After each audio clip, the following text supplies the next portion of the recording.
Pues en esta mañana nosotros queremos compartir una porción de la palabra de Dios que tenemos en Marcos capítulo 6. Abra su Biblia en Marcos capítulo 6 y ponga su separador de Biblia ahí en ese texto, que es el que vamos a desglosar en esta mañana. Y vamos a ver allí la necesidad de conocer a Jesucristo. La necesidad de conocer a Jesucristo. Este mensaje, esta porción que nosotros vamos a estudiar hoy, le habla a los creyentes. Si usted es un creyente, mi hermano en Cristo, si usted se ha convertido a Jesucristo, esta porción, este mensaje, le va a hablar a usted y le va a decir que es necesario que el mundo conozca a Cristo. Es lamentable que todavía podemos ver tantas personas que piensan conocer a Cristo, pero en realidad no conocen a Cristo tal como Él es, tal como Él es. Así que esta porción va a motivar a los creyentes a comprometerse más con Cristo, a comprometerse más con la obra, a servir más al Señor. ¿Saben por qué? Porque los creyentes no estamos lo suficientemente comprometidos con la obra de Cristo, porque no conocemos realmente en toda su magnitud, en toda su dimensión al Señor Jesucristo. Los creyentes servimos menos al Señor, predicamos menos la palabra de Dios, estamos menos preocupados por las personas que no conocen a Cristo. ¿Sabe por qué? Porque no conocemos a Jesucristo en su real dimensión. Y amigo, si usted está hoy sin Cristo aquí, si usted no se ha convertido a Jesucristo, si usted ha estado rechazando a Jesucristo, hoy usted va a ver la necesidad de conocerlo tal como Él es, de conocer el Jesucristo de las Escrituras, no el Jesucristo que tradicionalmente hemos escuchado, no es Jesucristo que con el concepto que la gente tiene sobre Él. El Jesucristo de las Escrituras. Así que vamos a leer la porción que vamos a estudiar en esta mañana. Dice así la palabra de Dios. Vamos a ponernos de pie, por favor, hermanos, para hacerlo con toda la reverencia que Dios amerita al leer su palabra. Dice allí: salió Jesús de allí y vino a su tierra, y le seguían sus discípulos. Y llegado el día de reposo, comenzó a enseñar en la sinagoga. Y muchos oyéndole se admiraban y decían: ¿de dónde tiene estas cosas? ¿Y qué sabiduría es esta que le es dada? ¿Y estos milagros que por sus manos son hechas? ¿No es este el carpintero, hijo de María, hermano de Jacob, de José, de Judas y de Simón? ¿No están también aquí con nosotros sus hermanas? Y se escandalizaban de él. Mas Jesús les decía: no hay profeta sin honra sino en su propia tierra y entre sus parientes y en su casa. Y no pudo hacer allí ningún milagro, salvo que sanó a unos pocos enfermos, poniendo sobre ellos las manos. Y estaba asombrado de la incredulidad de ellos, y recorría las aldeas de alrededor enseñando. Padre Celestial, aquí estamos, Señor. Aquí estamos frente a tu trono, Señor. Aquí estamos en tu gracia. Aquí estamos, Señor, frente a ti, con tu palabra por delante. Oh Señor, y nos declaramos incompetentes para encontrar toda la verdad que ella contiene. Oh Señor, pero tú has de darnos la sabiduría para nosotros poder recibir esas verdades. Y tú has de obrar en el corazón de cada uno de nosotros, oh Señor, para hacer realidad esta porción en nuestras vidas, para guiarnos a obedecerla, para conducirnos, Señor, a que ella entre como espada de dos filos y penetre en nuestro corazón y nos haga discernir allí los pensamientos, las intenciones. Señor, obra con cada uno de nosotros hoy, aquí, en este lugar. Y en cada hogar, en cada lugar donde hay una persona que está mirando este mensaje y en el futuro aún lo va a mirar y lo va a escuchar. Señor, te lo pedimos en el nombre de Cristo Jesús. Amén. Por favor, tomen asiento, mis hermanos, mis amigos, invitados en esta mañana aquí. Bueno, señores, la porción nos va a mostrar, como les dije, la necesidad de conocer a Jesucristo. Nosotros vamos a tomar en esta mañana el ejemplo de una ciudad para compararlo con el mundo. La ciudad de Nazaret. Vamos a tomar a los habitantes de esta ciudad para ilustrar a esta humanidad. Vamos a tomar los habitantes de esta ciudad para ilustrar a la iglesia de Cristo aún. Y vamos a estudiar este mensaje con 3 enseñanzas. Número 1, la gente de Nazaret se negó a conocer a Jesucristo. 2, los errores de la gente de Nazaret al no conocer a Jesucristo. Y 3, las consecuencias de la gente de Nazaret no conocer a Jesucristo. Y el propósito es que a nosotros no nos suceda como le sucedió a la gente de la ciudad de Nazaret. El propósito es que a usted, amigo, que está sin Cristo, no le suceda este error. Vamos a ver, como un preámbulo, que Jesucristo enseñó en su ciudad. Jesucristo, igual que todos nosotros, tenía una ciudad donde se crió, un barrio, un sector. El Señor Jesucristo, como todos sabemos, cuando se hizo hombre y vino a esta tierra, Él nació en la ciudad de Belén, provincia de Judea. Él nació en Belén, provincia de Judea, pero a los pocos meses del niño nacer, sus padres terrenales tuvieron que viajar a Egipto huyendo de la persecución del rey Herodes. Y en Egipto ellos pasaron varios años allí. No muchos años. Pasaron varios años. Y al regresar a la tierra de Israel, ellos se establecieron en la ciudad de Nazaret, provincia de Galilea. En la ciudad de Nazaret, provincia de Galilea, Jesús creció y se hizo hombre. Podemos leer aquí a Lucas 2:39 y 40. Lucas 2:39 y 40 dice: después de haber cumplido con todo lo prescrito en la ley del Señor, volvieron a Galilea, a su ciudad de Nazaret. De allí era nativo José y María. Y el niño crecía y se fortalecía y se llenaba de sabiduría, y la gracia de Dios era sobre él.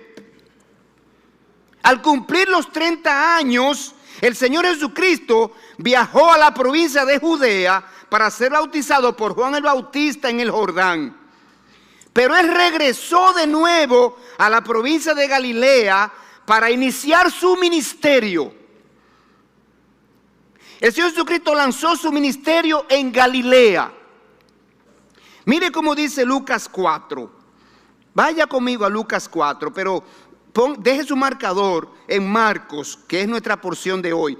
Pero Lucas capítulo 4 y versículo 14, ¿qué título aparece allí encima de Lucas 4:14? ¿Qué dice su Biblia ahí?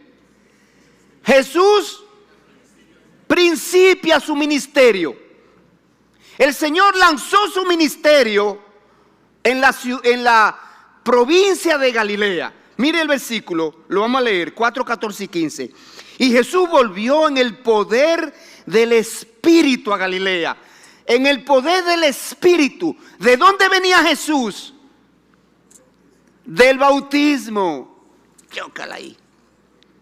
Venía del bautismo, de ser bautizado. ¿Y qué dice cuando Jesús se bautizó? ¿Qué sucedió? ¿Qué experiencia se experimentó allí con el Espíritu Santo? El Espíritu Santo descendió sobre él en forma de paloma y se posó sobre él. De modo que ahora el Señor Jesucristo dice que volvió en el poder del Espíritu de su bautismo y se difundió su fama por toda la tierra de alrededor, y enseñaba en las sinagogas de ellos y era glorificado por todos. Pero mire el versículo 16. Vino a Nazaret, donde se había criado. Vino a Nazaret, donde se había criado, ¿verdad? Vino a Nazaret, donde se había criado. Así que el Señor Jesucristo ahora lanza su ministerio, y Él lo primero que hace es ir a su ciudad natal, donde se crió, a su ciudad donde Él se crió, porque Él quería que su gente, que lo vio crecer, que lo vio hacerse hombre, sean los primeros en recibir su palabra de vida eterna que Él vino a traer a este mundo. Y dice esa porción, que Él vino a Nazaret, donde se había criado. Entonces, hermanos, Jesucristo se identificó primero en su ciudad. En su ciudad fue donde Él primero se identificó como el Mesías, el Redentor, el Salvador, como aquel que venía de parte de Dios. ¿Sabe por qué? Porque Él quería que su gente, que lo vio crecer y lo vio hacerse hombre, sean los primeros en conocer quién Él era. ¿Quién es Jesús? Mire lo que Él hizo para identificarse. Vamos a leer ahí en Lucas capítulo número 4, versículo 17. Y se le dio el libro del profeta Isaías, y habiendo abierto el libro, halló el lugar donde estaba escrito. Y oiga esa cosa que interesante, dice ahí, halló el lugar. Al Señor se le dio el libro del Antiguo Testamento, el libro del profeta Isaías, y Él buscó, porque dice halló. El Señor quería leer esa porción. Él la leyó de manera intencional, porque allí Él se iba a identificar como lo que Él es. Vamos a seguir leyendo. Dice allí, halló el lugar donde estaba escrito: el Espíritu del Señor está sobre mí, por cuanto me ha ungido para dar buenas nuevas a los pobres, me ha enviado a sanar a los quebrantados de corazón, pregonar libertad a los cautivos, vista a los ciegos, poner en libertad a los oprimidos, a predicar el año agradable del Señor. Y enrollando el libro, lo dio al ministro y se sentó. Y los ojos de todos en la sinagoga estaban fijos en él. Y comenzó a decirles: hoy se ha cumplido esta escritura delante de vosotros. Hoy se ha cumplido esta profecía. Hoy ustedes están mirando aquí en persona a aquel que fue anunciado por el profeta Isaías como que venía a hacer estas cosas. Y todos daban buen testimonio de él, y estaban maravillados de las palabras de gracia que salían de su boca. Así que aquí el Señor Jesucristo se identifica ante sus compueblanos como el Mesías Redentor, y también reveló la razón de su venida a la tierra. 6 razones señaló el Señor aquí que vino por lo que vino a este mundo, que lo había dicho Isaías 700 años antes de Jesucristo venir. Él dijo: el Espíritu del Señor está sobre mí por cuanto me ha ungido. Y la palabra ungido me ha bañado, me ha fortalecido, me ha investido.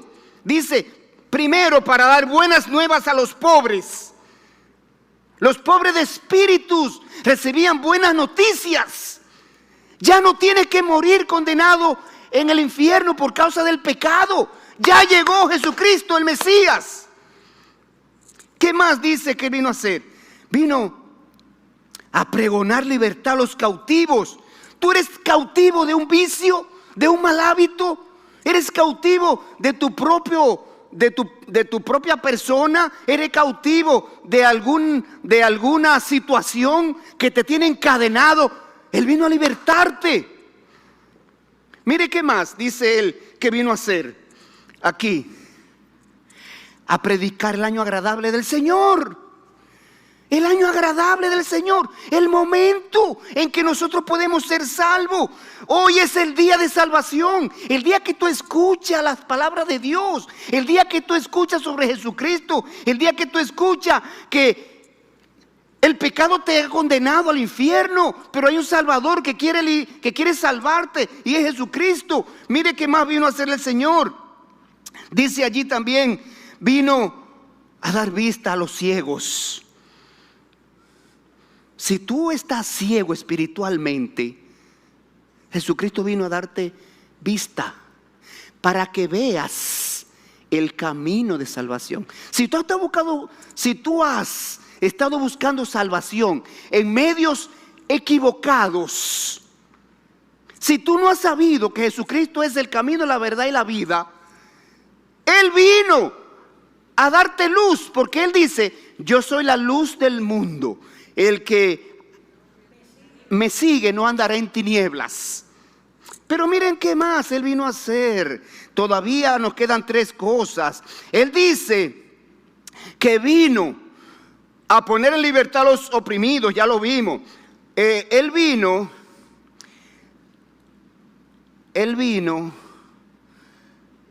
a predicar el año agradable del Señor. Ya lo vimos todos. Ahora bien, ¿qué es lo que yo quiero resaltar aquí? Que el Señor se identificó por primera vez como el Mesías delante de sus compueblanos, los nazarenos, y dijo aquí las razones por las cuales Él había venido a este mundo. Pero mire qué más ahora. ¿Qué sucede? Jesucristo fue rechazado en su ciudad de Nazaret. Los nazarenos, a pesar de que se maravillaron de las palabras de Jesús, lo rechazaron y no creyeron que Él es quien dijo ser. Mire el versículo 28. Al oír estas cosas, estoy en Lucas 4:28. Todavía no hemos entrado en nuestro texto de hoy. Este es el preámbulo. Al oír estas cosas que Jesucristo ha dicho, hoy se ha cumplido delante de ustedes esta profecía.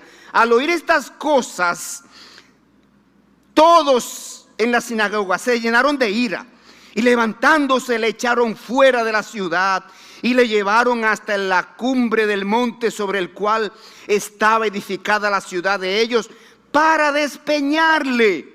¿Qué es lo que es despeñarle? Eso mismo, para lanzarlo de allí, desde la cumbre del monte, para despeñarle, para lanzarlo.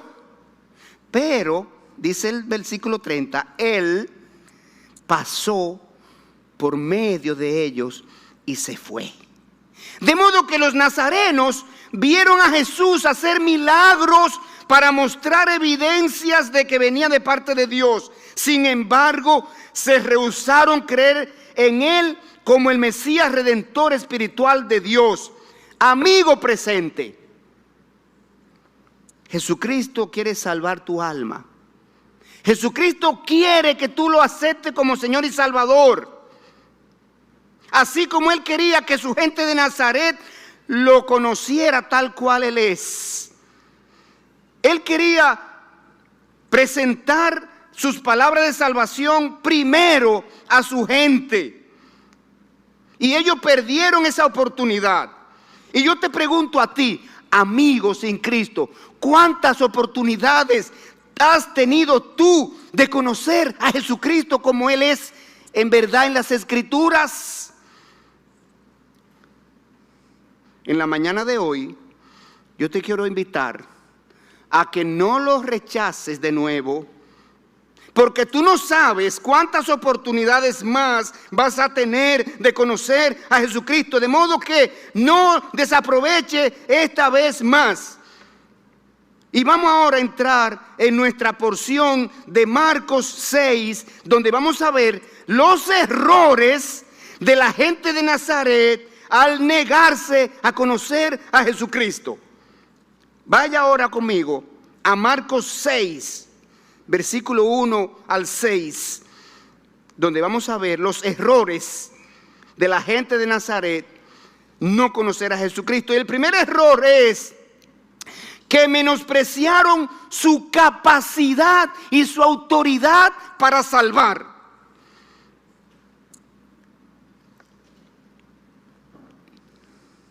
Jesucristo vuelve por segunda vez a su tierra aquí, en Marcos 6. Segunda oportunidad que el Señor le da a su gente, a sus compueblanos. Porque Dios es un Dios de oportunidades.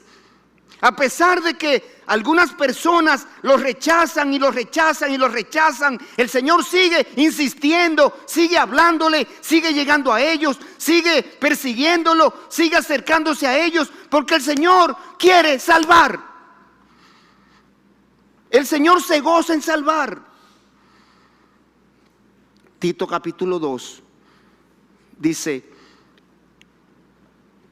porque Dios quiere que todos los hombres sean salvos. Esa es la intención de Dios. Dios no condena a nadie. Se condena a la persona a sí mismo al negarse recibir el perdón de pecados a través de Jesucristo y la obra de la cruz. No es Dios quien condena. No juzgue a Dios. Entonces, dice Marcos 6, 1 y 2. Salió de allí y vino a su tierra. El Señor estaba en otro lugar, diferente a Nazaret. Y dice el texto, salió de ese lugar. El Señor estaba inquieto por Nazaret, por la gente de Nazaret. Salió de allí y vino a su tierra. Y le seguían sus discípulos. Y llegando el día de reposo, comenzó a enseñar en la sinagoga, y muchos oyéndole se admiraban y decían: ¿de dónde tiene estas cosas? ¿Y qué sabiduría es esta que le es dada? ¿Y estos milagros que por sus manos son hechos? Así que el Señor Jesucristo, por segunda vez en Nazaret, está enseñando en la sinagoga, y ellos los escucharon y reconocían que las enseñanzas de Jesús tenían eficacia. Había eficacia en los temas espirituales en su enseñanza. Reconocían que Jesús tenía una sabiduría divina y que hacía milagros sobrenaturales.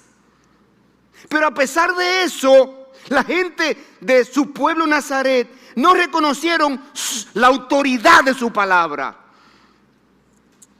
Ellos conocían a Jesús. Ellos creían conocer a Jesús, mejor dicho. Ellos creían conocer a Jesús. Oye lo que ellos dijeron. Oh, pero ¿y no es este el carpintero? ¿De dónde tiene estas cosas? ¿Y qué sabiduría es esta que les dada? ¿Y estos milagros que por su mano son hechas? Ellos creían conocerle. Él se había criado entre ellos. Así que ellos creían conocer a Jesús.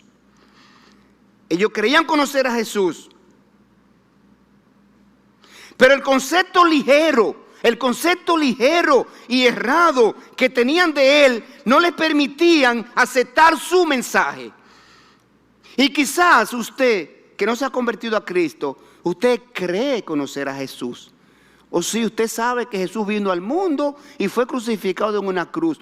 Todos los años tenemos una llamada Semana Santa, la semana de la pasión de Cristo. Usted ha escuchado eso. Y usted ha escuchado que Jesús fue crucificado y Jesús fue sepultado y Jesús resucitó y Jesús ascendió al cielo. Usted ha escuchado todo eso. Pero usted no se ha puesto a analizar la razón por la que Cristo vino. Usted no se ha puesto a analizar quizás los beneficios que tiene para usted esa obra de la cruz. Usted quizás no se ha puesto a analizar los motivos por los cuales Él murió en esa cruz y resucitó al tercer día y subió al cielo. Así que los nazarenos cometen ese primer error. Y cometen un segundo error en Marcos 6:3. Mire el versículo 3 ahora. Lo vieron desde la óptica humana. Mire lo que dijeron. ¿No es este el carpintero, hijo de María, hermano de Jacobo, de José y de Judas y de Simón? ¿Y no están también aquí con nosotros sus hermanas? Y se escandalizaban de él. De modo que la gente de Nazaret conocían la ocupación de Jesús. Él era un carpintero, el oficio que le enseñó su papá, porque su papá tenía un taller de carpintería. Y Jesús, que fue el primer hijo de María, trabajaba con él. Su papá le enseñó el oficio. Él ayudaba a su papá en el oficio hasta que se hizo hombre y se independizó. La gente de Nazaret conocía que María es la madre terrenal de Jesús. La gente conocía que Jesús tenía 4 hermanos varones, 4 hermanos de madre. Y aquí están los nombres. Esos son sus hermanos. Mírenlo ahí. Jacobo, hermano de Jacobo, de José, de Judas y de Simón. Y tenía varias hermanas. ¿No están aquí con nosotros sus hermanas? Así que ese cuento de que María no tuvo más hijos, no lo crea. Eso es una herejía. Eso es una mentira. María tuvo más hijos. María y José consumaron su matrimonio cuando nació Jesucristo. Dice la Escritura que José no la conoció hasta que dio el hijo a su hijo primogénito y le puso por nombre Jesús. No la conoció. No la conoció íntimamente. No la conoció en su intimidad. No tuvo relaciones sexuales con ella hasta que nació el bebé Jesús. Así que José y María fueron un matrimonio normal como todos nosotros y tuvieron más hijos. Pero bueno, ¿qué es lo que queremos destacar aquí? Que los nazarenos vieron a Jesús desde la óptica humana. Este es un carpintero, su papá se llama fulano de tal, su madre es fulana de tal, tiene sus hermanos, nos criamos juntos, fuimos a la misma escuela, jugábamos juntos, caminábamos la calle de Nazaret juntos, marroteábamos juntos las frutas del sector, etcétera, etcétera, etcétera. Ellos no se ocuparon de verificar que en Jesús se cumplían las profecías del Antiguo Testamento sobre el Mesías. No se preocuparon en verificar eso. Diferente a Simón Pedro, que Simón Pedro sí se preocupó por investigar, por verificar que en Jesús se cumplían las profecías sobre el Mesías. Mire lo que pasó, la conversación de Jesucristo con Simón Pedro en Mateo 16:15. Jesucristo les dijo: vosotros, ¿quién decís que soy yo? Respondiendo Simón Pedro dijo: tú eres el Cristo, el Hijo del Dios viviente. Entonces le respondió Jesús: bienaventurado eres Simón, hijo de Jonás, porque no te lo reveló carne ni sangre, sino mi Padre que está en los cielos. Así que Simón verificó con las Escrituras todas las profecías escritas sobre ese niño llamado Jesús que nació en Belén. Y los nazarenos, sus propios compueblanos, no lo hicieron. Y Jesucristo invita a toda persona a que vaya a las Escrituras para que el concepto que usted tiene sobre Jesús sea el concepto bíblico, no el concepto popular. ¿Sabe cuál es el concepto popular? O que Jesús es el niñito del ¿cómo se llama? Del pesebre. El niñito del pesebre. Ese es el concepto humano. Ese es el pesebre, es el elemento promocional y comercial más importante de la Navidad, más grande de la Navidad. En la Navidad se venden millones de pesebres de todo tipo y con todo tipo de animales, de toda forma, de todo tamaño. Jesucristo no es el niñito del pesebre. Él creció, Él se hizo hombre, Él desarrolló un ministerio, Él fue a la cruz y entregó su vida allí en rescate de los pecadores. Él resucitó, Él subió al cielo y Él desarrolla su ministerio como abogado de aquellos que lo reciben como Señor y Salvador. Cambie su concepto sobre Jesús. Él no es el niñito del pesebre. Esa etapa pasó. ¿A usted le gusta que lo traten como el niñito que usted era cuando tenía meses? ¿A usted le gusta eso?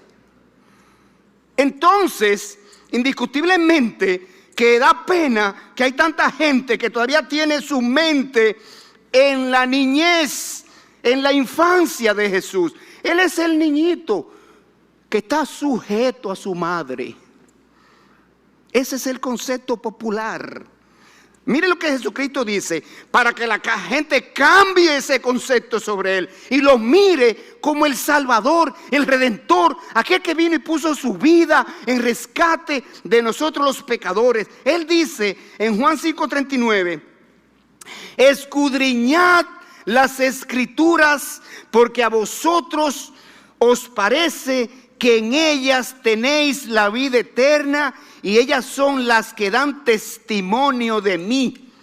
Testimonio de quién yo soy. Testimonio de a qué vine a la tierra. Testimonio de mi autoridad para salvar. Testimonio de mi capacidad de perdonar pecados.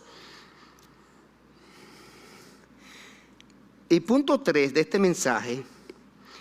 Vamos a ver en ese texto de Marcos 6 las consecuencias de la gente de Nazaret no conocer a Jesucristo. Mire lo que sucede si usted hoy no se decide a conocer a Jesucristo. Primero, no le honraron como debían honrarle. Marcos 6:3.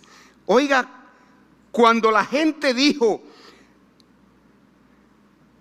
lo que ellos entendían que era Jesús, mire lo que Jesús respondió. Ellos dijeron: ¿y no es este el carpintero, hijo de María, hermano de Jacobo, de José, de Judas y de Simón? ¿No están también aquí con nosotros sus hermanas? Y se escandalizaban de él.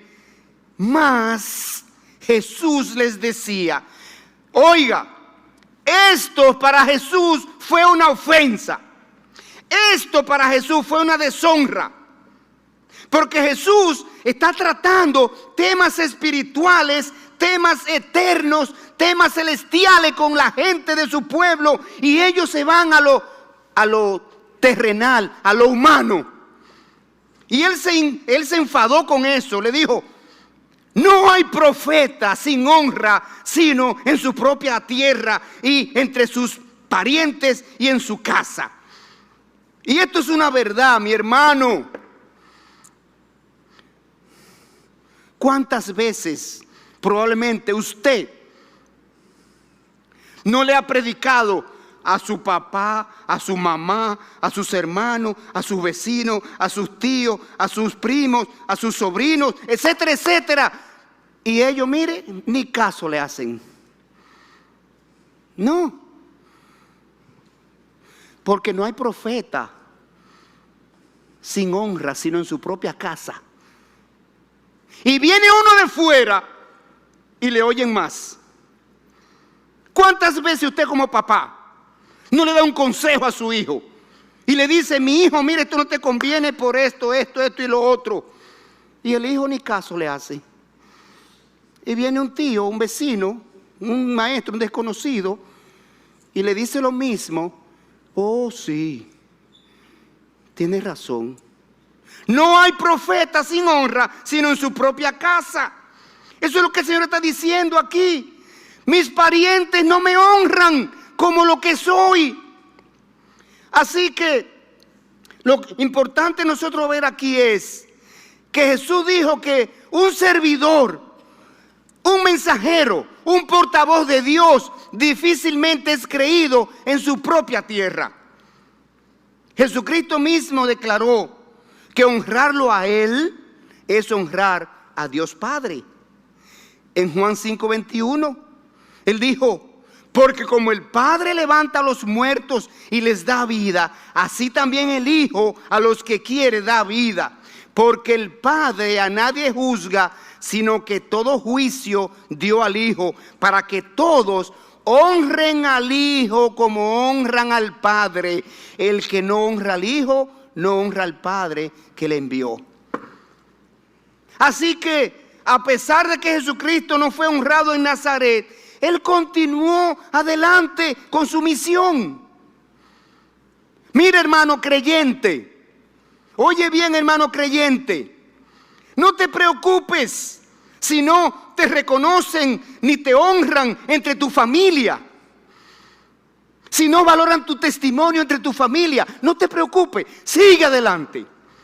Que eso no afecte tu servicio a Dios, tu fidelidad a Dios, tu devoción a Dios, tu dedicación a Dios, tu honra a Jesucristo.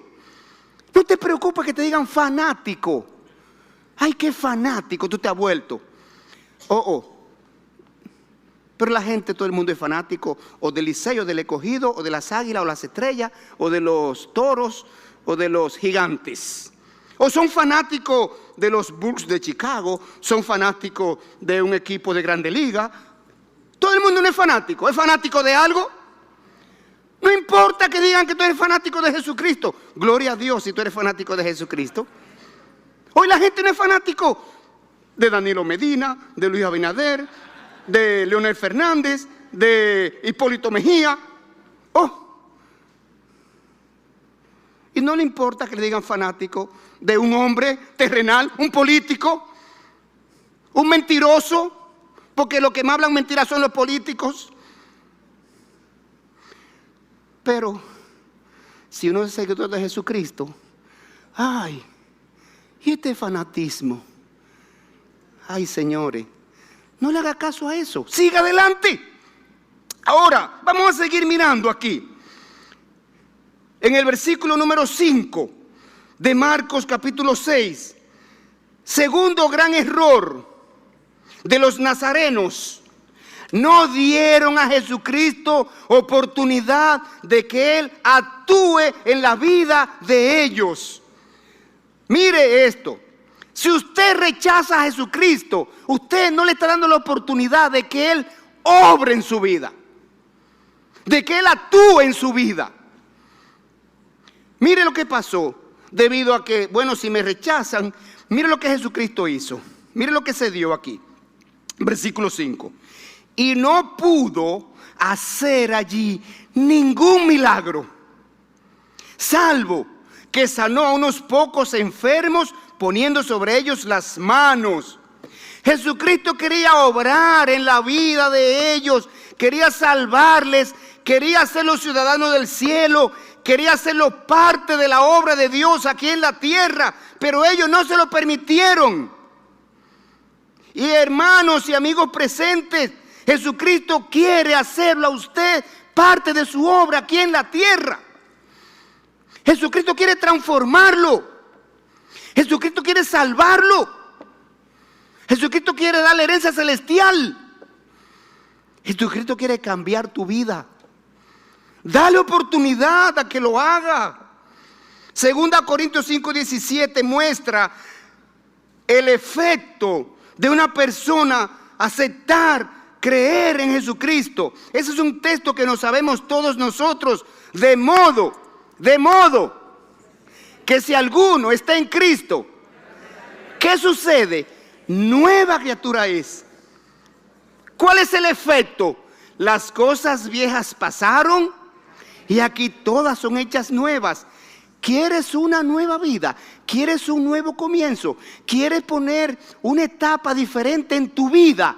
Ven a Jesucristo y allí comenzará una nueva etapa en tu vida, un antes y después de Jesucristo. Pero el versículo 6 nos muestra ahora otro resultado de ellos rechazar a Jesucristo. Y es que perdieron la oportunidad de recibir las bendiciones espirituales que Jesucristo quería darles.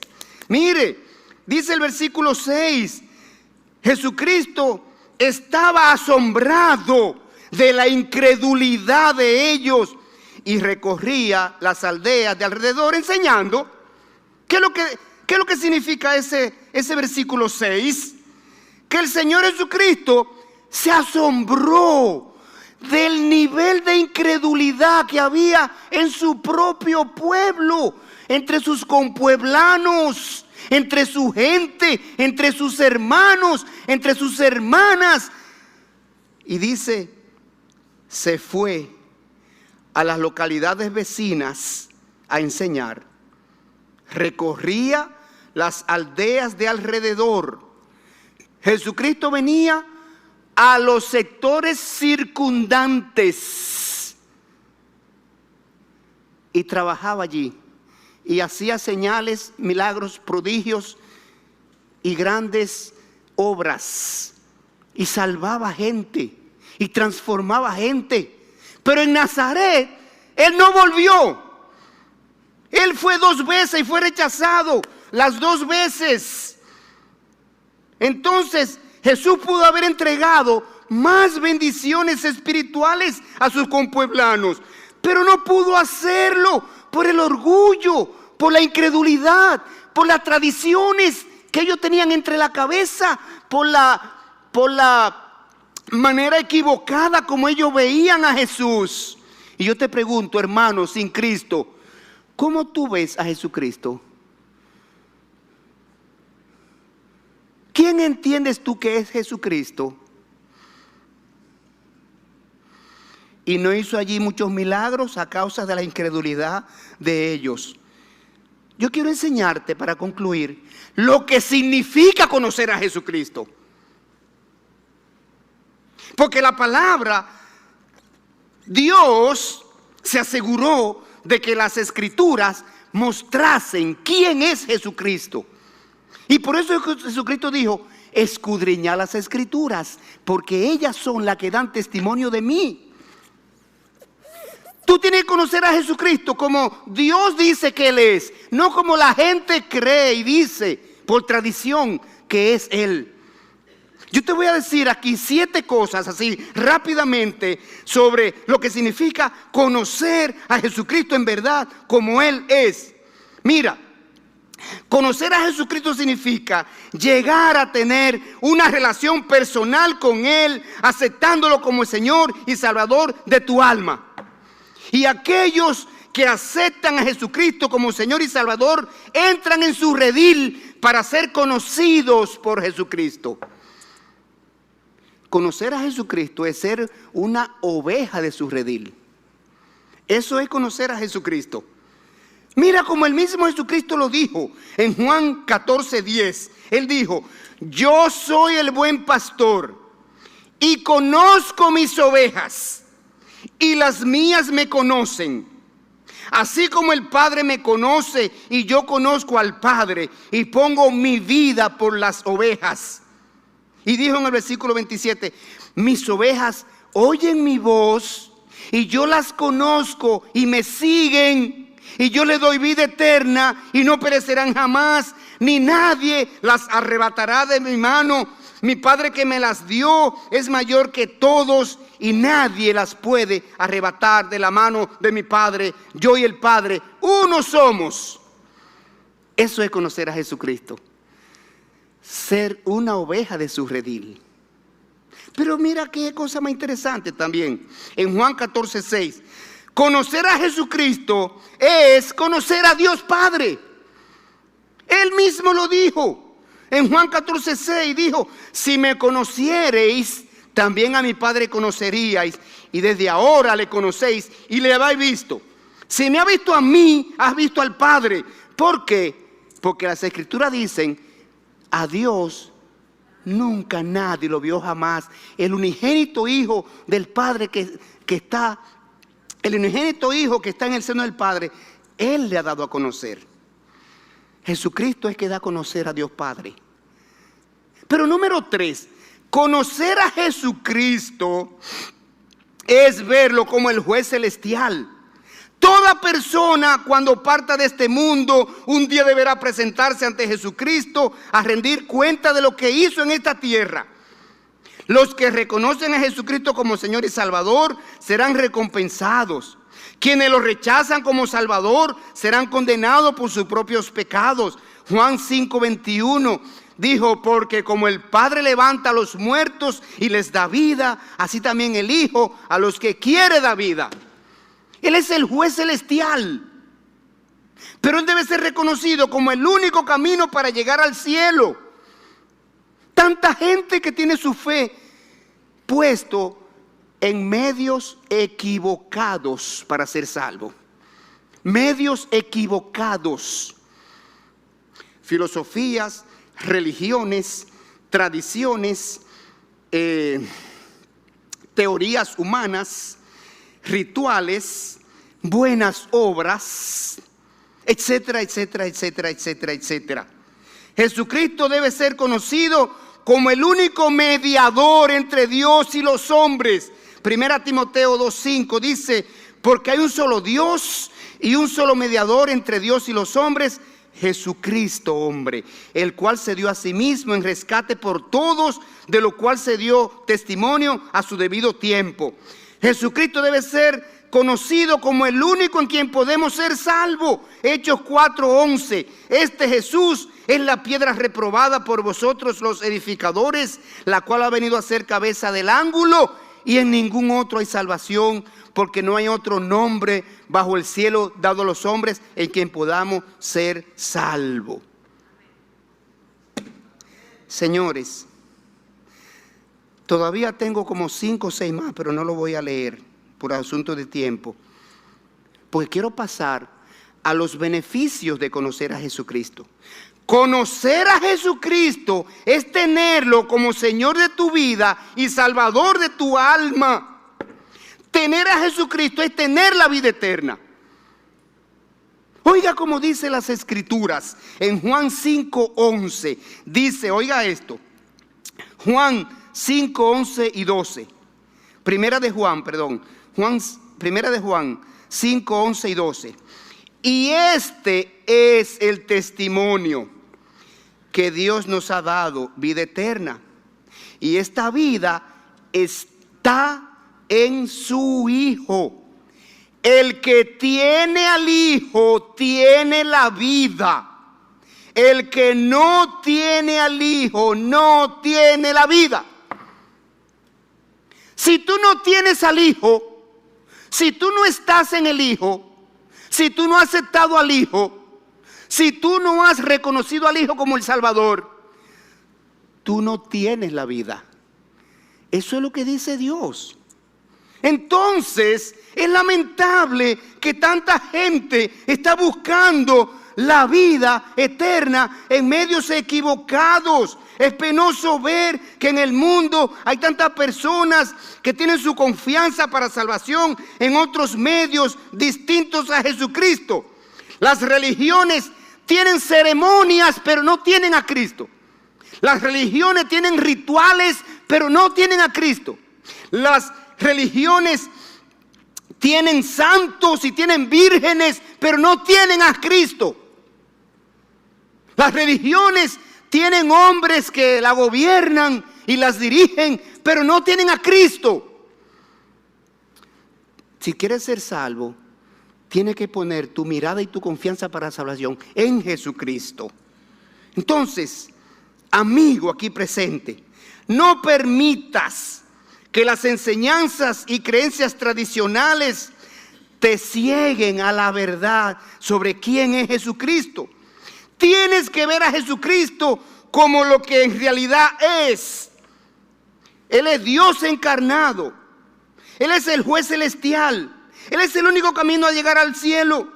Rechazar a Jesucristo te deja sin excusa delante de Dios y sin paga por tus pecados.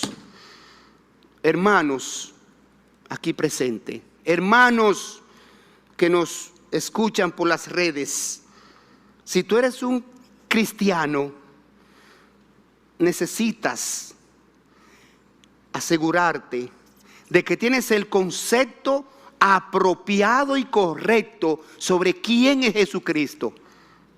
Porque cuando nosotros entendemos quién es Jesucristo en su plena magnitud, en toda su extensión, o en toda la extensión de la palabra, nosotros como creyentes nos vamos a constituir en mejores siervos, en mejores creyentes, en mejores hijos.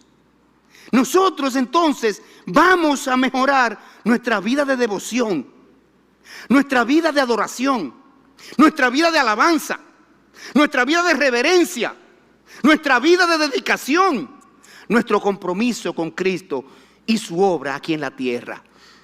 Oremos. Padre celestial, gracias por tu palabra, Señor. Qué viva y qué eficaz es ella. Oh Señor, en esta mañana tú nos has hablado de manera fuerte y poderosa a través de esta porción y todas las demás porciones que hemos visto. Y hemos podido ver quién es Jesucristo. En esta mañana estamos claros acerca de que Jesucristo es el Salvador. En esta mañana hemos quedado claro de que no hay otro medio para ser salvo.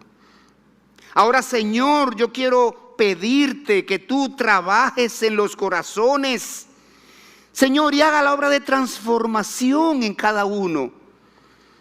Primero haz la obra de salvación. Señor, produce una respuesta a este mensaje de forma tal que las personas que no se han convertido a Cristo tomen la decisión de venir a la cruz y depositar allí la carga de sus pecados y pedir perdón y pedir salvación en su nombre. Por eso voy a terminar haciendo un llamado, una invitación personal. Si tú has entendido en esta mañana tu necesidad de Jesucristo, si has entendido que tú has cometido pecados y que los pecados te condenan al infierno eterno y que no hay nada que tú puedas hacer para saldar tú propio las culpas de tus pecados, si tú has entendido que por eso Dios hizo una obra en la cruz y crucificó allí a Jesucristo para morir en tu lugar, para morir por tus pecados, para librarte de esa culpa, para hacerte heredero del cielo y cubrirte con la justicia que Cristo alcanzó en la cruz. Si tú quieres aceptar a Jesucristo en esta mañana, Elévale una oración a Dios. Ahí donde estás, en el silencio de tu asiento. Es algo personal, tuyo y Dios. Nadie puede hacer nada por ti, porque la salvación es personal.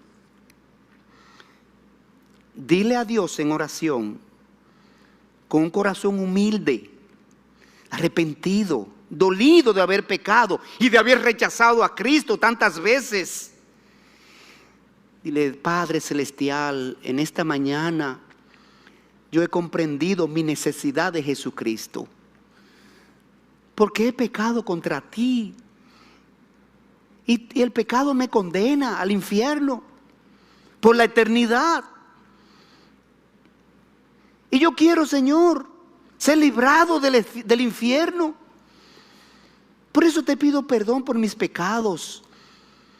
Y te pido que tú lo claves en la cruz de Jesucristo y Él los cubra allí con su muerte. Y me cubra con su justicia. Y me dé salvación y vida eterna. Porque quiero ser heredero del cielo. Quiero que mi alma repose en tu presencia por la eternidad cuando yo me vaya de este mundo. Y pídale eso en el nombre de Cristo Jesús. Y Él está esperando tu oración. Porque Él te trajo aquí esta mañana.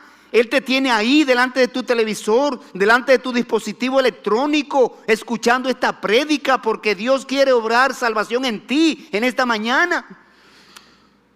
Así que Dios espera tu respuesta. Él te ha hecho la invitación. ¿Qué tú vas a hacer con ella?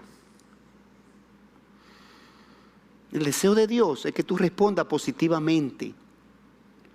Es la oportunidad que Él te está dando. ¿Qué vas a hacer?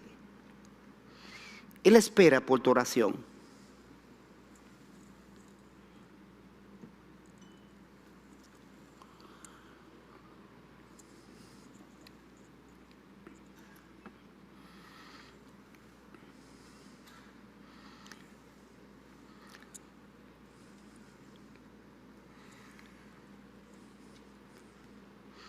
Voy a orar ahora por toda persona que ha tomado decisión por Cristo, dando gracias a Dios por extender su salvación a alguien en esta mañana. Si usted pidió salvación a Dios, si se aceptó a Jesucristo, si usted reconoció su necesidad de Jesucristo y respondió positivamente, yo voy a orar por ti, pero quiero ver tu mano arriba. Quiero ver tu mano arriba para yo orar por ti, específicamente por ti. Deja ver tu mano arriba si pediste salvación a Dios en esta mañana. Deja ver tu mano arriba. No te avergüences. Porque dijo Jesucristo: si alguno se avergonzare de mí delante de los hombres, yo me avergonzaré de él delante de mi Padre que está en los cielos. Algún valiente. Juan el Bautista dijo: el reino de los cielos es para los valientes que lo arrebatan. Arrebata hoy el reino de los cielos para ti.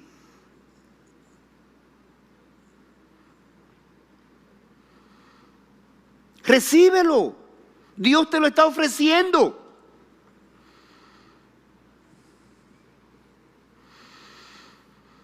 Señor, tu palabra es maravillosa. Tu palabra es una semilla espiritual. Así tú la defines en las Escrituras. Ella es la semilla espiritual que va a los corazones. Y allí, Señor, tú en tu tiempo, en tu voluntad, la haces germinar, la haces crecer, la haces fructificar. Oh Señor, y es nuestra petición en esta mañana, que tú cumplas esa segunda parte de la labor de sembrar la semilla. El predicador solamente lanza la semilla y Dios dice que no regresa vacía.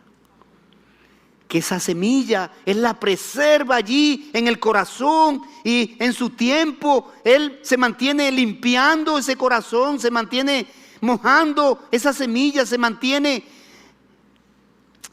abonando esa tierra para que esa semilla en el tiempo de Dios nazca. Esa es nuestra petición ahora.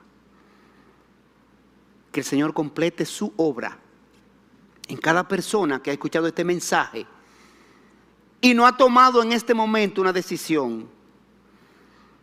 Señor, extiende tu gracia y tu misericordia para que obre salvación en tu tiempo sobre toda persona que está aquí y que nos escucha, que todavía no se decide por ti.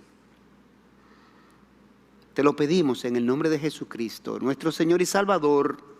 Amén, y amén, y amén.